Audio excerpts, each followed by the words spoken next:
Hello students, Gulliver travels part 2 chapter 2। Gulliver की एक nurse तथा साथी किसान की 9 साल की लड़की ने एक आश्चर्यजनक ढंग से गुलिवर की देखभाल की।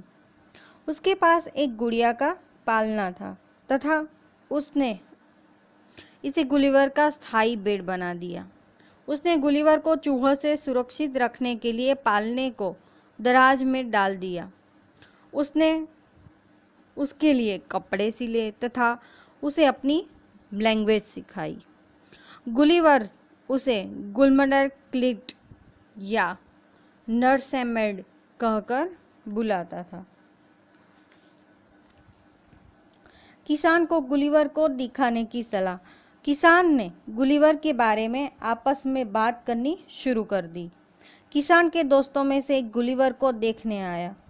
उसने उसको अपने चश्मे से निहारा और गुलिवर ने उस व्यक्ति की आंखों को चश्मे में माध्यम से देखकर हंसना शुरू कर दिया। व्यक्ति चिढ़ गया तथा उसने किसान को सुझाव दिया कि वह गुलिवर को दिखाने के लिए बाजार में ले जाए। वह तुरंत मान गया और गुलिवर को एक गाड़ी में बैठाकर शहर ले गए। गुलिवर को बड़ी असुविधा हुई, मतलब कि कंफर्टेबल नहीं था वो। वहाँ उसे एक मेज पर छोड़ दिया गया।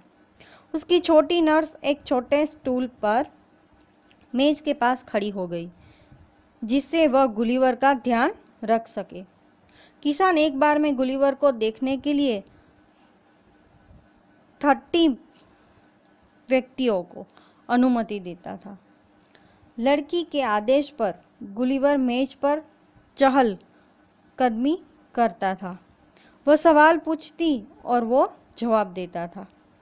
उसने देखने वालों को मोहित करने के लिए अनगिनत करतब दिखाए, मतलब कि अलग अलग स्टेप, डांस वगैरह सब कुछ दिखाया।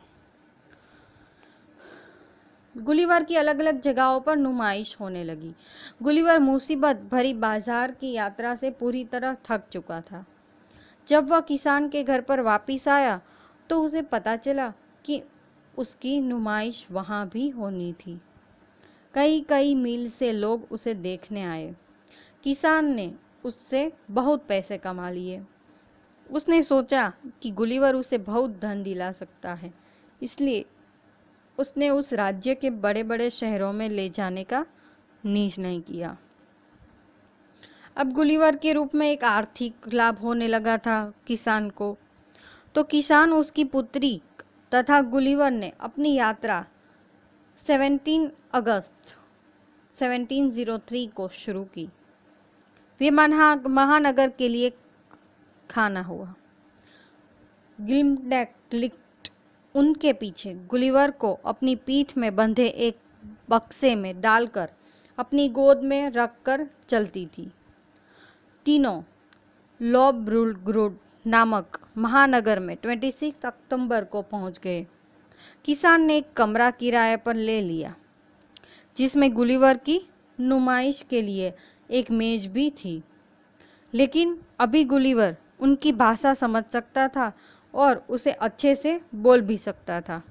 उसे दर्शकों को रोमांचित करने के लिए दिन में 10 बार दिखाया जाता था।